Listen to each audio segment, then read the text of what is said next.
श्री राधे। बोले राधा वल्लभ भगवान की जय। जय जय श्री राधे श्याम। तो ध्यान दीजिए, धर्म प्रोज्झित कैत्रवोत्र परम। यहाँ जिस धर्म की चर्चा की जा रही है ये लौकिक धर्म से परे है।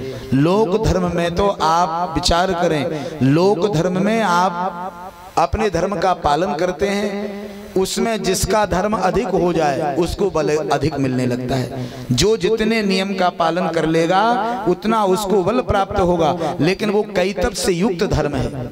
कभी कभी ये देखने को मिलता है कि परिवार की समरसता के लिए, परिवार की शांति के लिए हम अपनी माँ के सामने पत्नी को डांट देते हैं, जबकि डांटने का मन नहीं है, लेकिन इसलिए कि माँ संतुष्ट हो जाए कि चलो मेरे सामने बहू को तो डांटा। और कभी कभी माँ से थोड़ा कठोर बोल जाते हैं कि पत्नी को ये लगे कि नहीं मुझे भी चाहते हैं, माँ को भी डांट दिया। तो ये क्या है, हमारे अंदर वो भाव नहीं है जो हम प्रदर्शित कर रहे हैं, जो दिखा रहे हैं, इसीलिए कि हमारे घर में परस्पर स्नेह प्रेम बना रहे। तो ये कैतव धर्म है, कपट धर्म है। लेकिन यहाँ धर्म प्रोज्झित कैत्रवोत्र परमो। अत्र कैतव रहता धर्म, यहाँ कैतव कपट से रहता धर्म है। यहाँ अगर किसी प्रकार अंदर और बाहर के भेद को रखोगे तो सफलता नहीं मिलेगी। इसलिए इस यहाँ आने पर निर्मत्सराणाम सताम, ये मत्सरवादी लोगों के जीवन में कपटयुक्त धर्म से संसार चलता है। लेकिन जब भगवत धर्म में प्रवेश करते हो, भागवत में प्रवेश करते हो तो क्या होता है, निर्मत्सराणाम सताम, मत्सर रहितानाम सताम सज्जनानाम। इन महापुरुषों के लिए वेद्यम जानने योग्य ये धर्म है। इसलिए कृति भी, ये प्राप्त भी उसी को होता है। कृति भी माने सुकृति जनों को, जिनके जन्म जन्मांतर के पुण्य हैं उनके लिए कृति भी शब्द से संबोधित करके कहा गया कि शुश्रूषुभिस्तत्क्षणात्, जिस क्षण इस धर्म में प्रवेश करके निष्कपट भाव से इसका श्रवण करते हैं कि उसी क्षण भगवान इनके हृदय में आसीन होकर के कल्याण कर देते हैं। क्या? हाँ, वेद्यम वास्तव।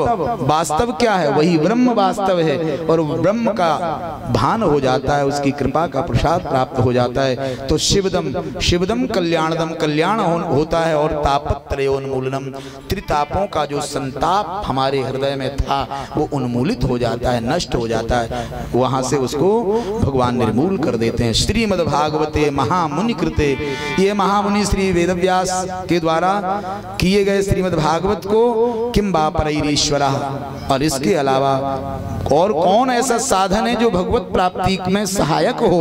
तो सद्यो हृदय अवरुद्ध कृति भी, हृदय को अवरुद्ध करते हैं परमात्मा इसके श्रवण से और पूर्व के सत्कर्म से सुनते ही। और ये भागवत भगवान का फल कैसा है? बोले निगम कल्पतरोर गलितम फलम शुकमुखादमृत द्रव संयुतम पिबतु भागवतम रसमालयम मुहुरहो रसिका भुवि भावुका। ये भागवत की कथा का रस ऐसा है कि निगम कल्पतरोर गलितम फलम, ये भागवत भगवान वेद रूपी वृक्ष के द्वारा उत्पन्न किए गए उस पके हुए फल के समान है। कैसे? बोले जैसे आम में कोई फल आवे और पक जावे, और पकने के बाद कोई तोता उसको जूठा कर दे तो उसकी मिठास में अधिकता हो जाती है, उसकी मिठास में वृद्धि हो जाती है।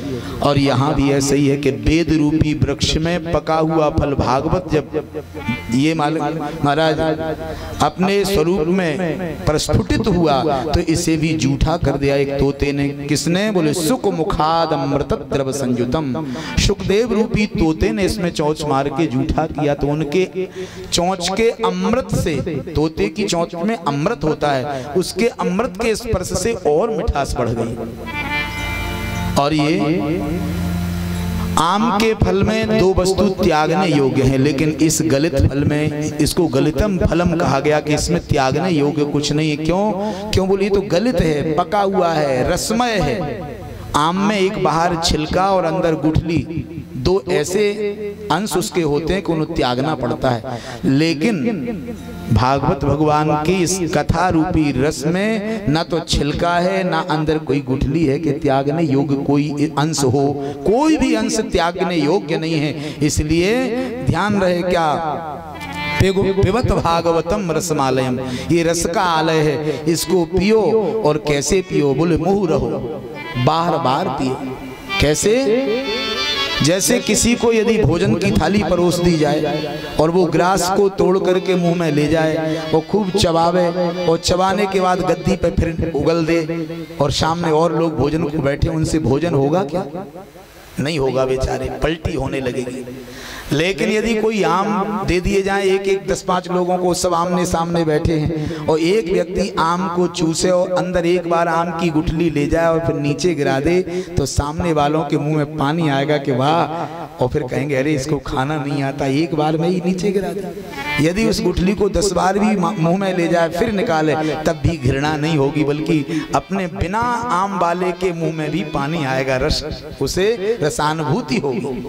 इसी प्रकार भागवत भगवान का जो फल है वो एक बार में चबा करके त्यागने, इसको तो ये चबाया गया, महापुरुषों के द्वारा पाया गया, फिर उगला गया और फिर हम उसको ले रहे हैं। लेकिन उत्तरोत्तर इसकी मिठास अभिवृद्धि को प्राप्त कर रही है और बारंबार जीवों का कल्याण से हो रहा है। इसलिए मुँह रहो रसिका भुवि भावुका, हे रसिको, हे भुवि भावुको, हे पृथ्वी के निवासी भगवान के भक्तों, इसको पीते पीते कभी छको मत, इसको पीते ही रहो। ऐसा ये भागवत भगवान का पावन रस है। इस प्रकार कहा गया। ऋषियों ने यहाँ पुनः प्रश्न किया है। सौनक आदि ऋषि 6 प्रश्न करते हैं श्री सूत जी से। क्या? किम श्रेया शास्त्र सारा का स्वावतार प्रयोजनम, किम कर्म केवताराश्च धर्माकं शरणं गता। ये 6 प्रश्न किए हैं। क्या? पहला प्रश्न है किम श्रेया, ये मानव शरीर मिला है, स्त्री और पुरुष का शरीर हमें प्राप्त हो गया भारत भूमि में, तो इसकी सार्थकता, इसकी सफलता कायम है। ये मनुष्य शरीर पाके हमें ऐसा क्या करना चाहिए कि मनुष्य होना सफल हो जाए, मनुष्य होना हमारा सार्थक हो जाए। दूसरा, शास्त्रों का सार क्या है? शास्त्र तो बहुत हैं, कहाँ तक इनको पढ़ें? क्यों? क्योंकि अल्प तो अबध जीवता में बहु सोच पोच, करबे को बहुत है पर कहा कहा कीजिए। पारहु पुराणन को वेदहु को अंत नाही, बाणी तो अनेक चित्त कहाँ कहाँ दीजिए। काव्य की कला अनंत छंद को प्रबंध वहो, राग तो रसीले रस कहाँ कहाँ पीजिए। तो सबको सार तुलसीदास एक ही बताएं जात, जीवन जो सुधारो तो श्री राम नाम लीजिए। भगवान की कथा, भगवान का कीर्तन ही केवल मानव जीवन को या शास्त्रों के सार के रूप में, सार गर्भित स्थिति में क्या बतलाता है। तो दूसरा प्रश्न है कि शास्त्रों का सार क्या है, भगवान के अवतार का कारण क्या है। सुना तो ये गया है कि भगवान यदि भौहों को टेढ़ी करे तो ये संपूर्ण ब्रह्मांड ध्वस्त हो जावे, और भगवान संकल्प करे तो अनेकानेक ब्रह्मांड प्रकट हो जावे। तो जिसके संकल्प मात्र से ब्रह्मांड बनते और बिगड़ते हैं, उसे अवतार लेने की क्या आवश्यकता पड़ गई। तो भगवान के अवतार का कारण क्या है? किम कर्म, कर्म किसे कहते हैं? कर्म क्या है? हम लोग नाना प्रकार के कर्मों को करते हैं, लेकिन शास्त्र कर्म किसे कहा जाता है, उस कैसा कर्म किया जाए कि जो कर्म करने से कर्म बंधन मिट जाए। ये चौथा प्रश्न है। केवताराश्च, 5वां प्रश्न है भगवान के कितने अवतार हुए, भगवान ने मुख्यतः कितने अवतार लिए। और 6वां प्रश्न है कि धर्मा कम शरणं गता, जब भगवान ने धरा का परित्याग कर दिया तो भगवान ने किसके, जो भगवान के धरा त्यागने के बाद फिर धर्म ने किसका आश्रय लिया, किसकी शरण ली। ये 6 प्रश्न ऋषियों ने किए हैं। ये 6 प्रश्नों का उत्तर संपूर्ण भागवत में है, लेकिन लघु रूप से श्री सूत जी ने यहाँ उत्तर दिए हैं, वो हम आपको भी सुनाए देते हैं कि वहीं के वहीं तुरंत छोटे छोटे समाधान कर दिए, लेकिन उसी के उत्तर के रूप में पुनः संपूर्ण भागवत की कथा का श्रवण कराया है। तो कहा कि सुनिए, प्रथम आपने पूछा कि किम श्रेया, मानव शरीर का श्रेय काय में है, मनुष्य का शरीर प्राप्त हो गया, स्त्री या पुरुष का शरीर मिल गया, तो इसकी सार्थकता कैसे है? तो श्री सूत जी कहते हैं कि सबई पुंसाम परो धर्मो यतो भक्तिरधोक्षजे अहेतुक्य प्रतिहता ययात्मा संप्रसीदति।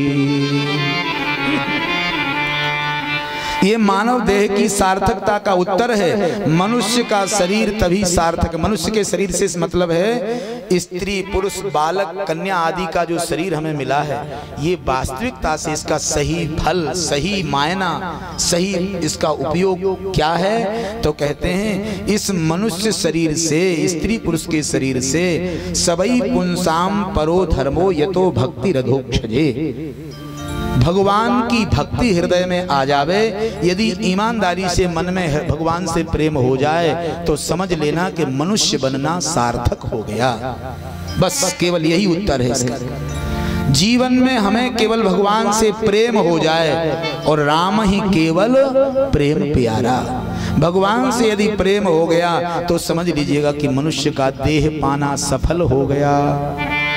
और अगर भगवान से प्रेम नहीं हुआ तो कितने भी बंगले बना लो, कितने भी मोटरें कारें खरीद लो, कितने भी भवन बना लो महाराज, और कितना भी धन जुटा लो, कितनी भी प्रतिष्ठा कर लो अपने संसार में, लेकिन बिना भगवान के प्रेम के शरीर की सफलता नहीं है।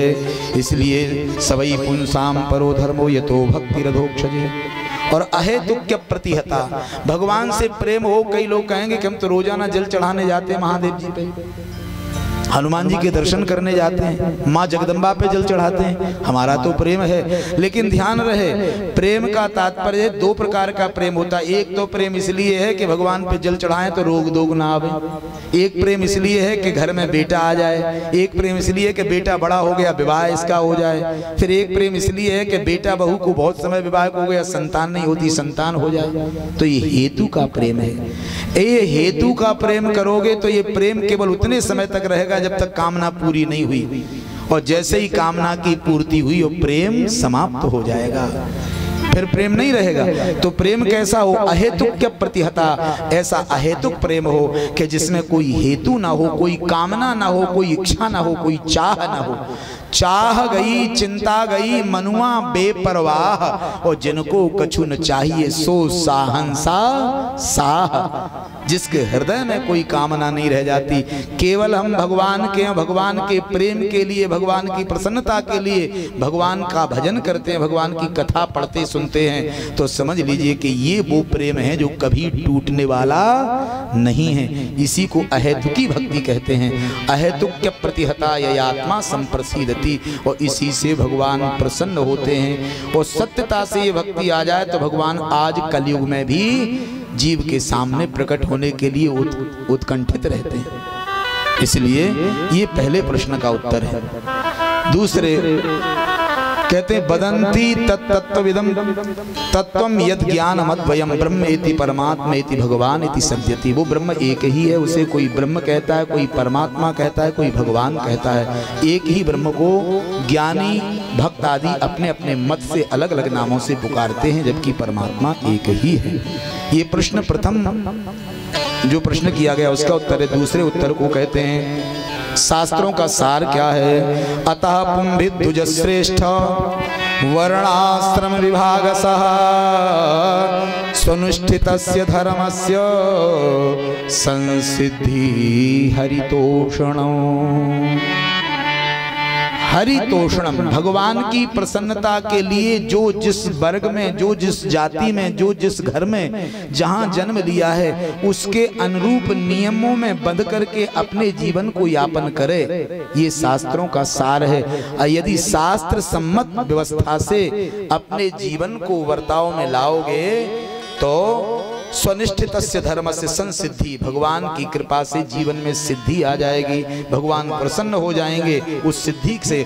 और तस्मादेकेन मनसा भगवान सात्वताम पति, इसलिए सात्विकों के पति जो भगवान हैं, संतों के प्रति, परमात्मा के प्रति जब इस प्रकार से कर्म निष्ठा हो जाएगी तो इस कर्म निष्ठा का परिणाम होगा कि श्रोतव्य, भगवान की कथा को सुनोगे, कीर्तितव्य, जब कोई सुनाने वाला न मिलेगा तो कहोगे या भगवान का कीर्तन करोगे, और जब कभी ध्यान करोगे, भगवान की पूजा करोगे, ये नित्यदा, ये नित्य ऐसा होने लगेगा। बस यही शास्त्रों का सार है कि मानव जीवन में गृहस्थ आदि आश्रम में इस प्रकार से मनुष्य का जीवन यापन।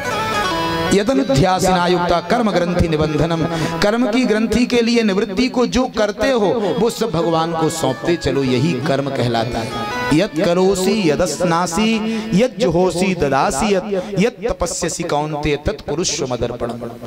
भगवान कहते हैं जो करते हो, खाते हो, पीते हो, लेते हो, देते हो, वो सब मुझे अर्पित करते चलो। भगवान को सौंपते चलोगे तो कर्म का बंधन नहीं लगेगा। कैसे? ठीक वैसे जैसे घर में झाड़ू लगाई, कचरा निकला, अग्नि में डाल दिया, जल करके भस्मीभूत हो गया। और यदि साकिल्य बनाया, हविष्यान्न बनाया, तो वो भी अग्नि में डाला, वो भी स्वाहा किया, तो वो भी जल करके भस्म हो गया। तो अग्नि रूप परमात्मा को अच्छे और बुरे जो भी कर्म जीवन में हो जाए, प्रभु मेरा कुछ नहीं, सब आपको समर्पित है, तत्सद ब्रह्मार्पणमस्तु, ऐसा कह के जो भगवान को अपने कर्मों को सौंप देता है वो कर्म बंधन से मुक्त हो जाता है। ये शास्त्रों का सार है। तीसरा प्रश्न है स्वावतार प्रयोजन, भगवान का अवतार क्यों होता है? बोले अवतारः सताम रक्षः, भगवान का अवतार हिरण्याकश्यप, हिरण्याक्ष, रावण, कुंभकर्ण, कंस, दंत्रवक्र और शिशुपाल आदि को मारने के लिए नहीं होता।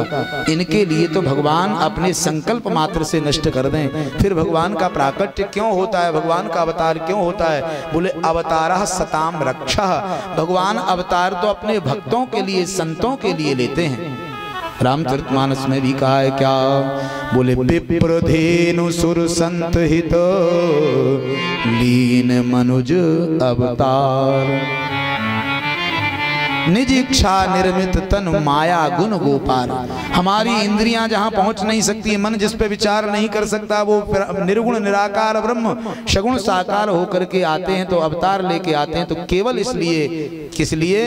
विप्रधेनु सुर संत हित, संतों की रक्षा के लिए, गौ की रक्षा के लिए, ब्राह्मणों की रक्षा के लिए भगवान का अवतार होता है। ये भगवान, तीसरा जो प्रश्न किया था उसका उत्तर श्री सूत जी ने दिया।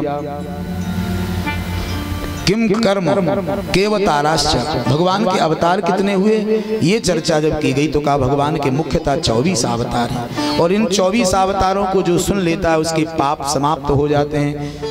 बोले ये 24 कौन कौन से हैं अवतार?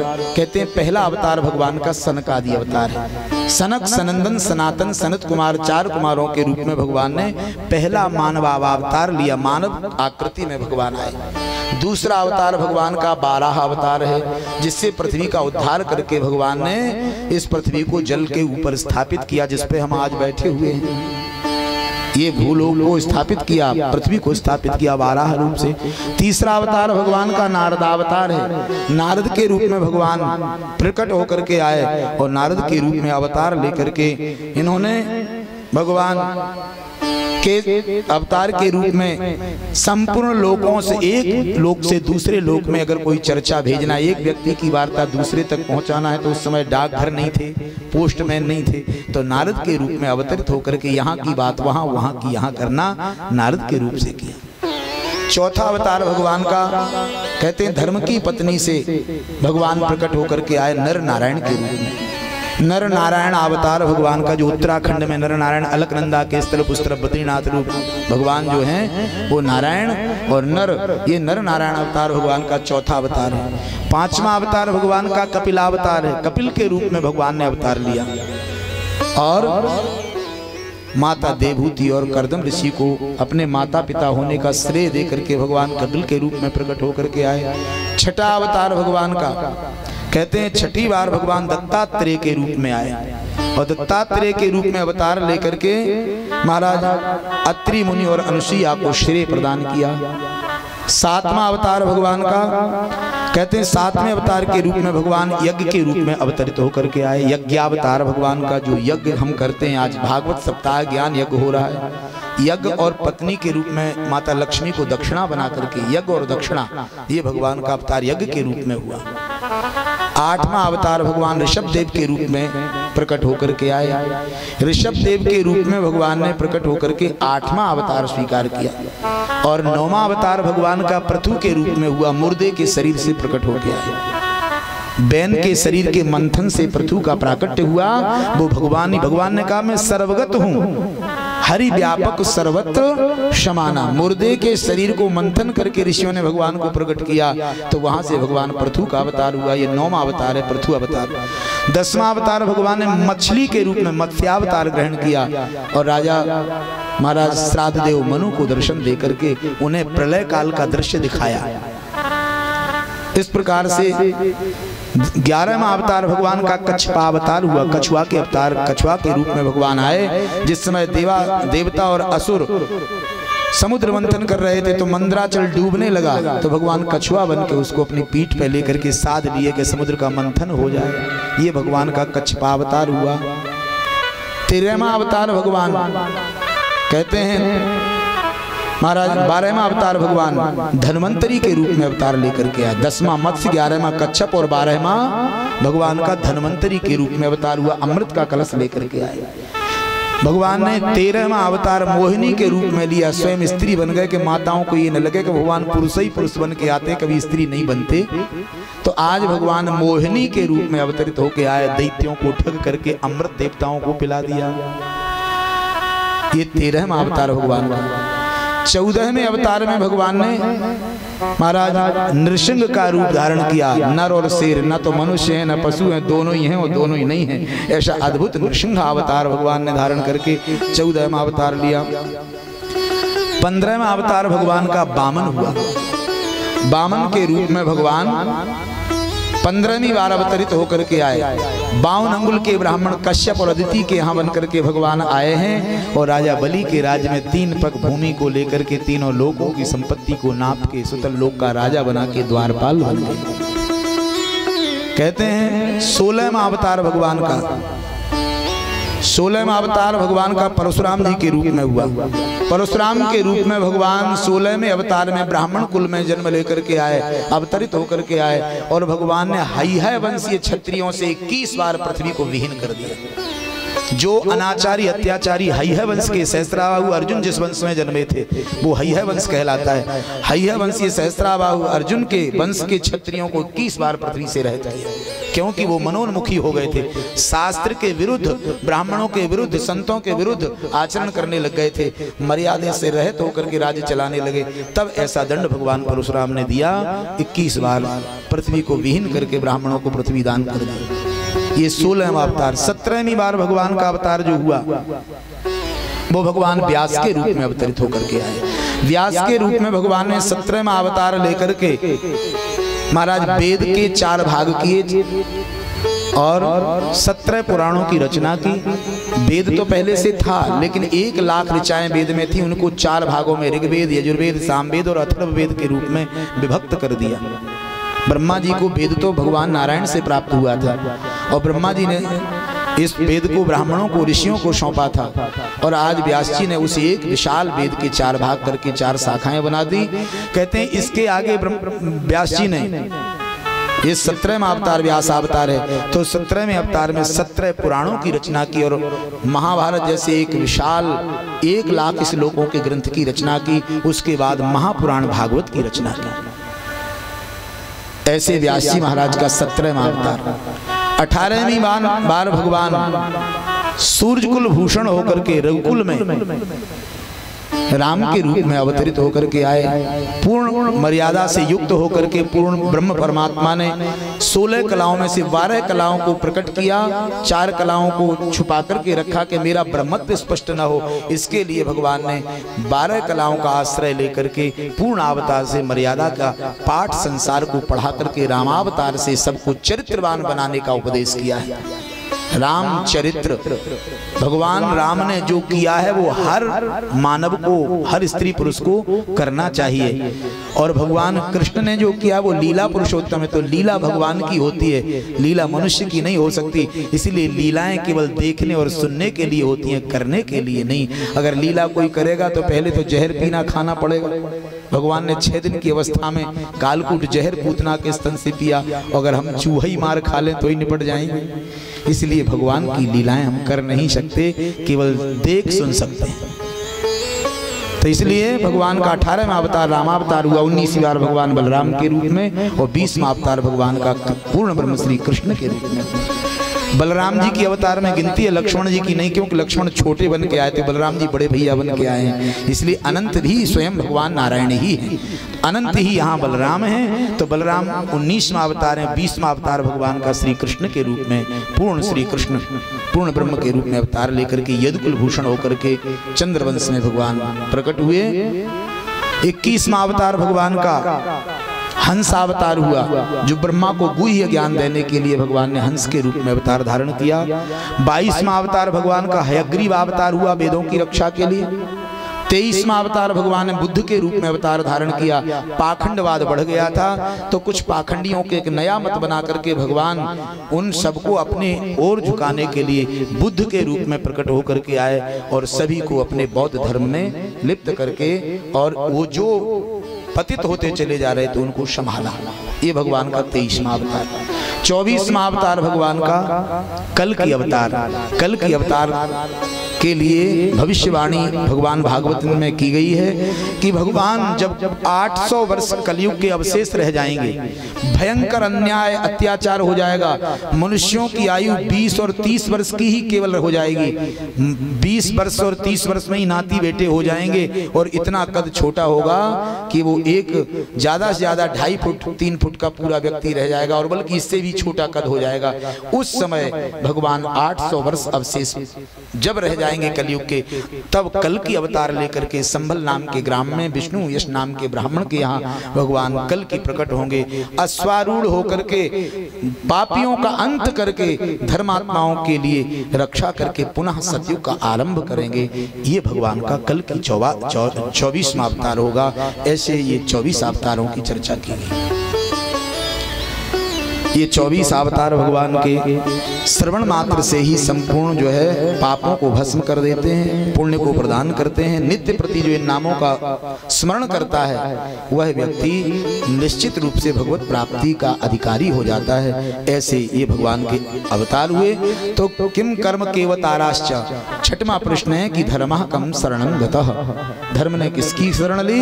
इसका उत्तर देते हुए कहा कि जिस समय भगवान ने धरा का परित्याग कर दिया और जब संसार में अन्याय अनीति अधर्म बढ़ने लगा, तो धर्म ने भगवान भागवत का आश्रय लिया। आज हमें आश्रयदाता कौन है? भगवान भागवत। इस कराल कलयुग के भयंकर अपवाद से निपटने के लिए, अपनी बुद्धि को पवित्र करने के लिए यदि भागवत का आश्रय लिए रहें, यदा कदा भागवत की कथा सुनते रहें, तो निश्चित रूप से ये कलयुग के प्रभाव से बचा जा सकता है। बोलिए भागवत भगवान की जय हो।